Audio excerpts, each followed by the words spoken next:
اهلا بيكم حبايبي، عاملين ايه؟ يا رب دايما تكونوا بخير. يلا بينا النهارده بقى هنعمل وجبة غدا لذيذة جدا صيامي جديدة بعيدا عن الاكل التقليدي.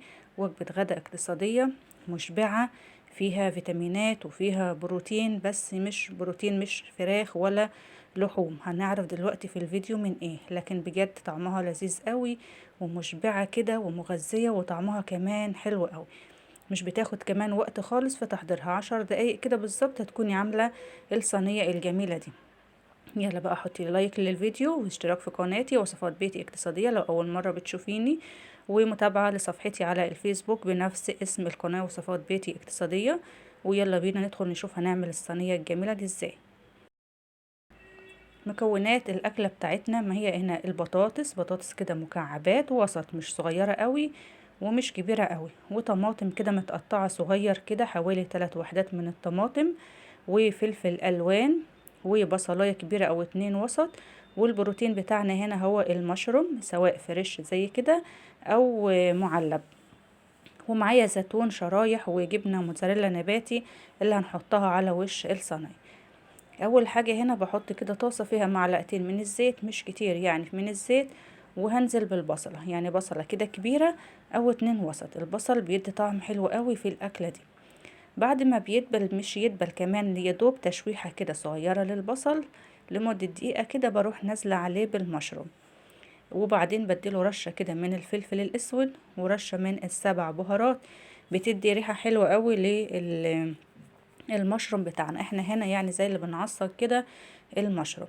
مش بياخد برضو وقت، يا دوب تشويحتين كده 3، مش كتير، هو مش بياخد وقت خالص، هو بيستوي معانا على طول.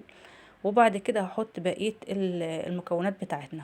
في الوقت ده انا حاطه طاسة تانية على النار بقلي فيها البطاطس، بقليها بس يعني بسيبها تكون ايه، ناقصة سوا كده بنسبة 10% كده، هتكملها في الصينية بتاعتنا.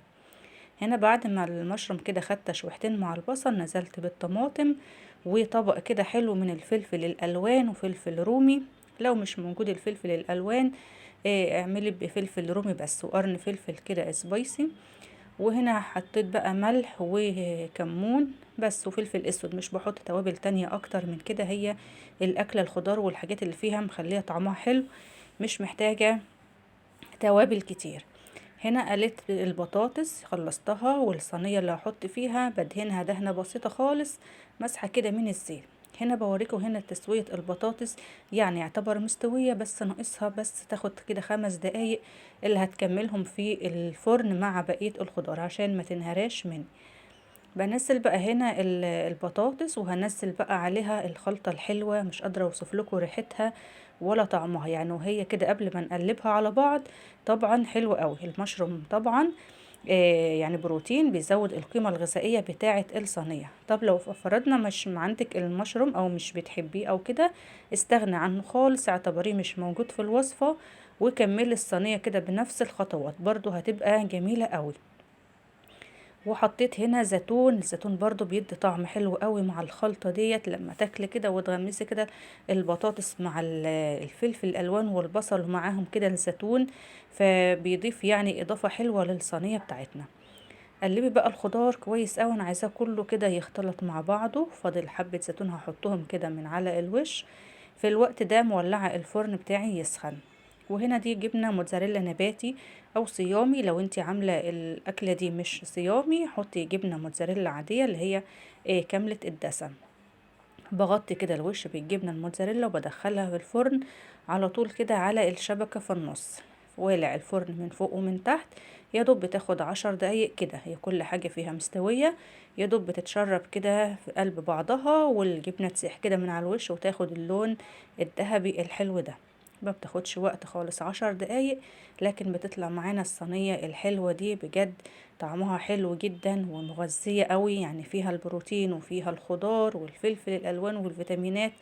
غير كده وكده ان هي مختلفة كده، وطعمها حلو ومختلف يعني عن الاكل كده التقليدي. بتقطعيها بقى كده وطلعها كده بالخرطة كده هوت زي ما هي كده هوت، تاكليها بقى جنب اي حاجة، هي يعني مش محتاجة حاجة جنبها، هي فيها كل حاجة.